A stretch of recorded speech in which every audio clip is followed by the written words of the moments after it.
and merciful. Assalamu alaikum class. I hope you all will be fine. So let's continue our chapter number 1 of biology, that is introduction to biology. So today we will discuss about the interrelation of the biology with other science.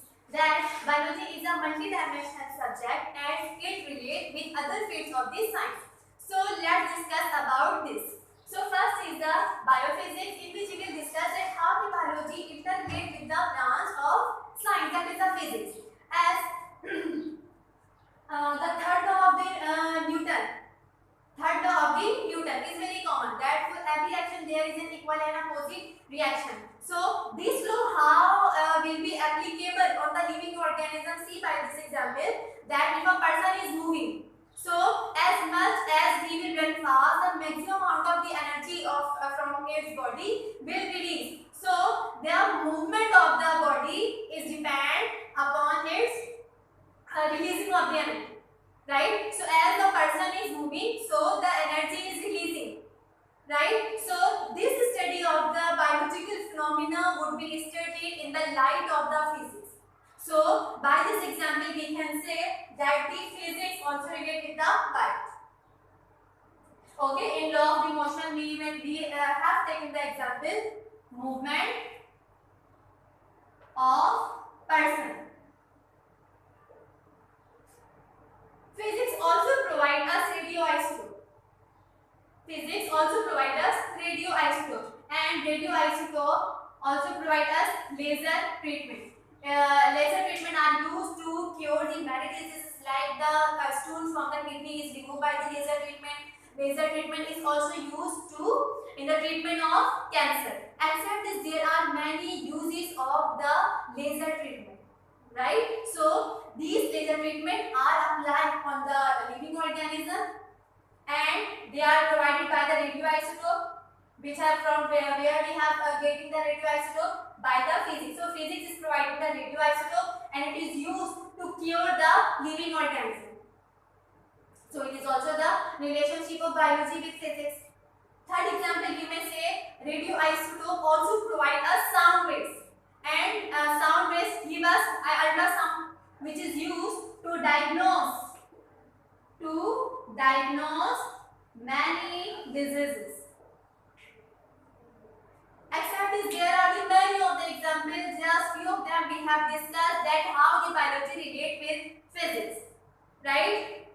So the next one we will see that how the biology relate with the chemistry.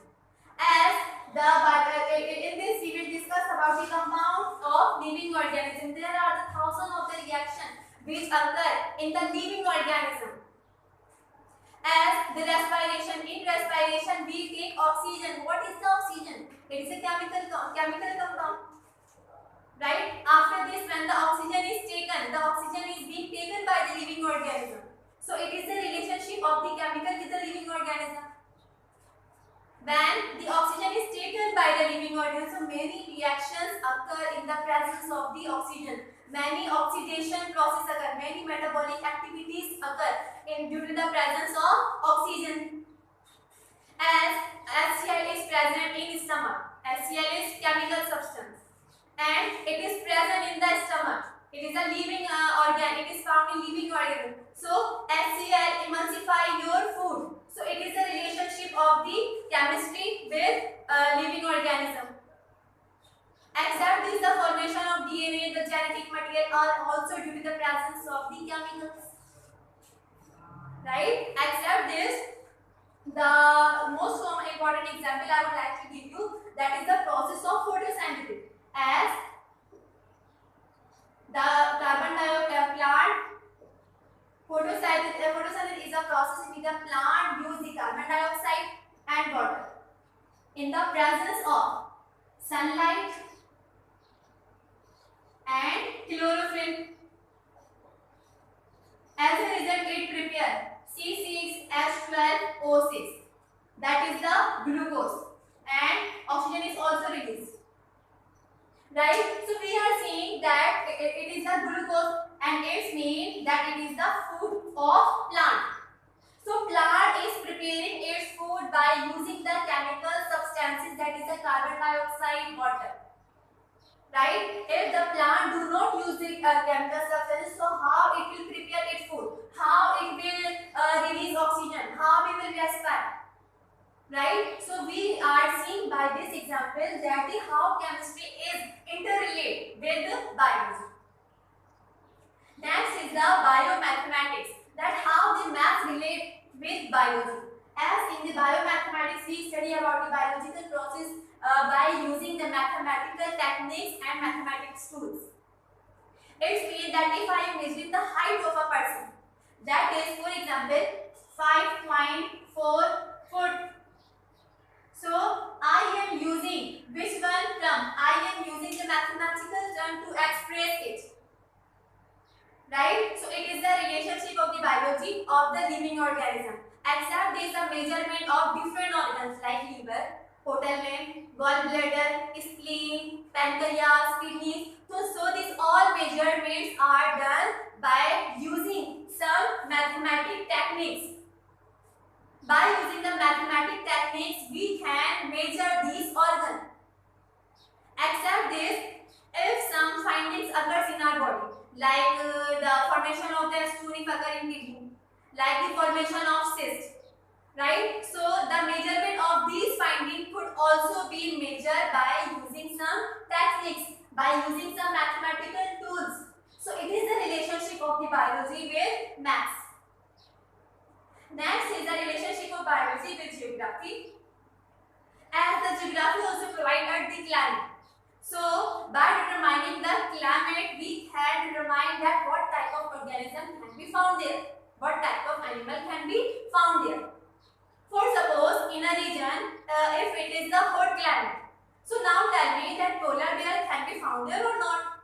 No, because we know that polar bear occur in colder region, right? So by determining the climate, we can determine that what type of organism can be found there.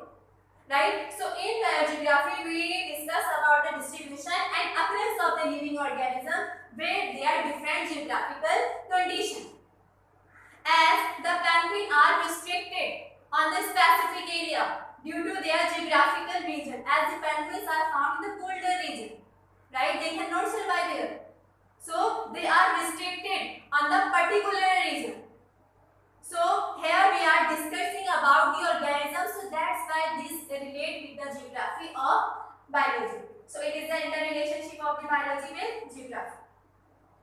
Next and last is the bioeconomy.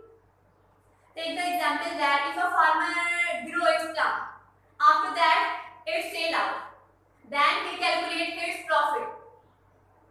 Right? So this is known as the economy, that he is growing, after that he is selling, then he is calculating his profit.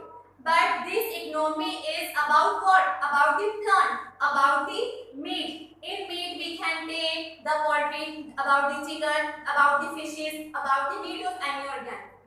Okay, so this economy is being occurred of the living organism, so this would be known as the bioeconomy. As the economy is related with the living organism, like plant, like meat, right? So in biology, in bioeconomics, we study about the economy of living organism, right? So here we have discussed the relationship of biology with other science. Okay, let's discuss about the another topic. Now let's discuss about the contribution of scientists. As there are many scientists which have contributed in the field of the biology, but we will discuss just few of them. As first is the Javed Nahyan.